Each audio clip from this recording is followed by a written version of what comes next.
Today I'm changing the rear brake pads on an Outlander Sport. Each side is going to be exactly the same.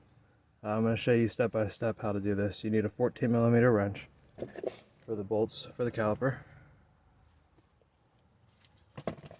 You'll need a ratchet, a brake piston tool. This is to spin the caliper shut. This is not a pressing caliper on the rear, it's a spin caliper, and this is the type of tool you need. This goes on a ratchet. I always keep a pipe to slip over anything that I need leverage, a wrench, sockets, anything to give me extra leverage. A little brush to clean up the slides, clean up the calipers. Lastly, brake cleaners. First I'm going to spray it down a little bit to get some of the dirt up off of it. Just a little bit. Take a rag and wipe it.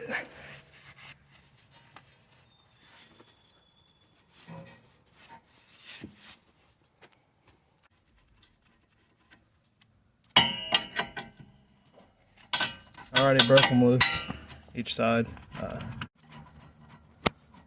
I did need to use the pole to break these loose. I got those bolts out. From here, I like to start to clean them up a little bit before I fully take everything apart. That way I don't have to do it after. I like to keep the brake pads as clean as possible.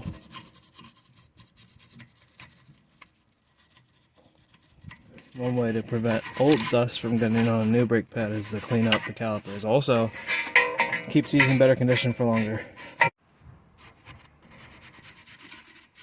You can also buy paint for these specifically. It needs to be a high temperature brake parts paint. You can get them online if you want to keep them looking pretty.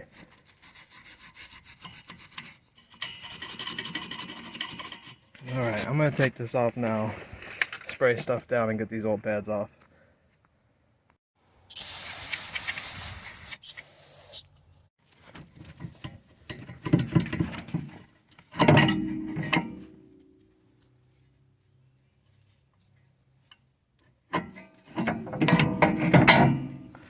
Alright, from here, you can pop those old pads off.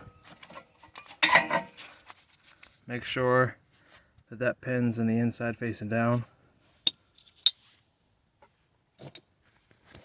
And from here, you can take these off or you can leave them on, it's up to you, but you need to make sure you get all the old dust, dirt, and corrosion off of them, at least the best you can. Some companies sell the brake pads that come with new slides, but if you don't have that, that's fine. Just make sure you clean it up. Again, I'm only doing a pad replacement. I'm not doing a rotor replacement. This doesn't need it, just needs pads.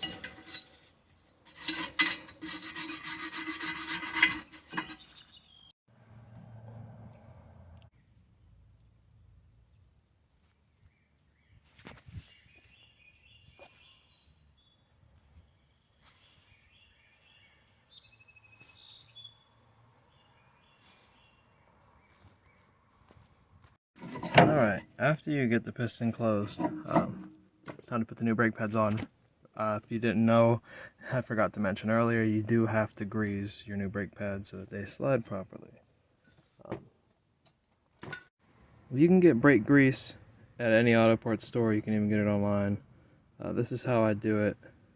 Put a little bit on the pad instead of trying to make a mess on the slide. And I put a little bit on the back side to keep the piston from fusing to the pad.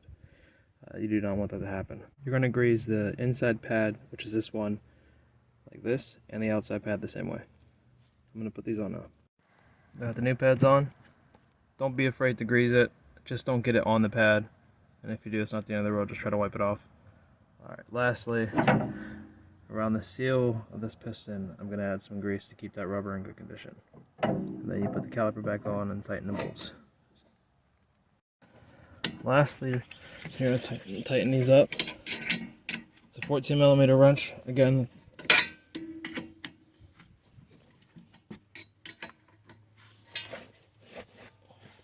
alright, the job's done. That's how you change the brake pads on an Outlander Sport.